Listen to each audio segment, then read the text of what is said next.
Ja, welkom terug bij AOL, alles over Limburg. Ik sta hier langs in de kuus van de mens. Ik ga mee met gemaak. De oergewies achter de kop douwen. Ja, zo maar. Steven Seagal. Ik vind gewoon een fijne mens. En een hartstikke fijne mens. dank En ook nog eens mensen zoals mij hartstikke de gronden kan douwen. Gans kapot kan maken, finaal dien kan trekken. Nou, daar moet het toch wel boom maken, wil ik zo kwoord weer. Maar ja, als het zo wie komt, dan kan ik mijn menkel staan. Dan zou ik bijvoorbeeld op de boek houden en dan met mijn hand onder de ribbenkaas omhoog. En dan grip ik wel hard vast en dan knip ik dat uit erin. Met een tomaat.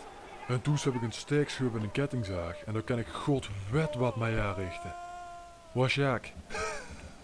Verder heb ik vernomen dat jij waarschijnlijk een rol gaat spelen in Expendables 3. Alles zou best kunnen, dat vind ik niks zwaar. Kijk, ze regelen alles voor mij en dan heb ik geen overzicht. En ze zeggen mij alles pas een half uur van tevoren, dus ja. Zet je toe zelf het afval aan de straat? Ja. Wat vind je er daarvan dat je voortaan alles moet scheiden? Blikken en pakken en grij. Ja, ik zie er wel een voorstander van. Als het beter is voor het milieu, want dat is vaak te hoog. Maar dan wordt ze net zaterdags bij ons door de straat om 6 uur al met het ding komen geherrien, want daar kan ik dat niet tegen. Ja, dan wil ik zeker goed slopen dan Ja, de drukke ik- weg werken. Een pesthekel heb ik daar als ze mij wakker maken op een vreemde dag. Dan kan ik de helemaal uit kotsen. Ik ben er dan wat hurk van, denk ik, Moment, met zo'n ik heb telefoon. Dan moest ik de slider opschroeven, zag je. En wie belde nou? Ik heb de vrouw eruit. Oh ja, dat zijn de groeten. Mineke krijgt de groeten van de mensen van AOL, het programma Alles over Limburg. Dat ken je toch wel of niet? Wat zei dit? Dat gaat allemaal. Ik krijg een neem verstaan. Verstuur het niet. Slechte verbinding.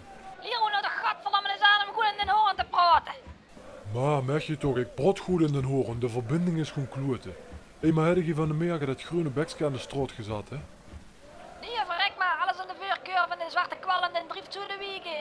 Ga je toch gadverdamme net 10 verschillende bek aan de weg zetten.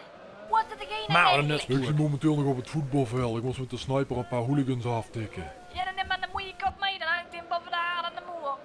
Ja, nou, ik knap nog maar aan de weg. Maar ik maak me dadelijk net geen dodelijke dosis morfine. Ik ga je in de badkuip liggen. Dat ik de eerste 2, 3 dagen niks meer. Wat een druk bad, wa? Hoezo? Wat zou je dat nou goed maken? Anders ontbingde. Dan velde het vlees van de kneuk. Morfine. Ja, dit is wel dukker. Ja, nou, te laat. Ik heb de badkuip vol en spelen in de neerstaan. Good night, hoor. Ja, nou, ik kijk wat ik ga treffen. Wie zal vermerken? Hey Steven, vraag. Je ziet een topsporter.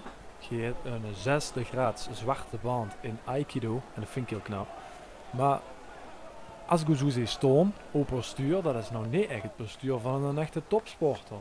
Of hoe heb ik dat? Ik zie geen zandloperfiguur en geen kanonnen van Erm. Als ik hier lelijk Dat bewijst maar weer eens hoe goed dat ik in die sport ben geboren over al die jaren. Want Aikido is een sport dat gebruikt je de kracht van een tegenstander. En hoe beter je erin werd, hoe minder je zelf hoeft te doen. Dat is gewoon zo. En daarbij vind ik het dan ook niet echt nodig voor mezelf om 4 uur per dag in de gym te gaan staan pompen. En dat ik vervolgens mee in het openbaar me geen houding meer wil te geven dat ik overal heel ongemakkelijk bij sta. En daar heb ik totaal geen zin in. Geen onzin. Zou ik eruit willen zien als Arnold Schwarzenegger? Natuurlijk, dat wil iedere keer. Maar ach, waarom zijn al die muiten door voor niks? Ik bedoel, moet de Schwarzenegger nou eens kijken. Hey Steven, even helemaal wat anders. Over de toekomst. Wat zou je in de toekomst nog allemaal willen doen, willen bereiken met het Limburgse dialect bijvoorbeeld? Filmpjes, grij. Wat zijn de plannen? Ik denk dat er nog wel een gastfilmpjes komen, ja. Ik heb nog al iedere dag 9 abonnementen op YouTube. Dat zien dus mensen die zich aanmelden voor mijn filmpjes. Maar wat ik nog veel liever zou doen is bijvoorbeeld ik zeg maar wat, een serie te maken met echte mensen uit Limburg. En dan gewoon allerhande sketches maken met onze humor. En dan bijvoorbeeld iedere week een aflevering. Dat is ook meteen een kans om de verschillende dialecten in beeld te brengen. Ik ken die ook niet allemaal, ik kom ook moeten melden. Ik hoop al stiekem dat ze bij een of andere Limburgse televisiezender de ogen een keer opdoen en zich realiseren van hé, dat kost wel eens wat weren. Ja, ik kan me voorstellen dat als je zelf een camera hebt en je kunt zelf bepalen wat je filmt, dat je ook verschillende dorpen en alles in beeld kunt brengen. En locals die daar zitten kunt casten voor filmpjes. Oh man, je moet eens weten. Daadgevrijheid, daar kun je echt alles maken. Dat tilt een humor naar een gans nieuw niveau, want je kunt alles perfect in beeld brengen, zelf met de camera overal tussen. Dus ja, Steven, ik wil jou hartstikke bedanken voor dit interview.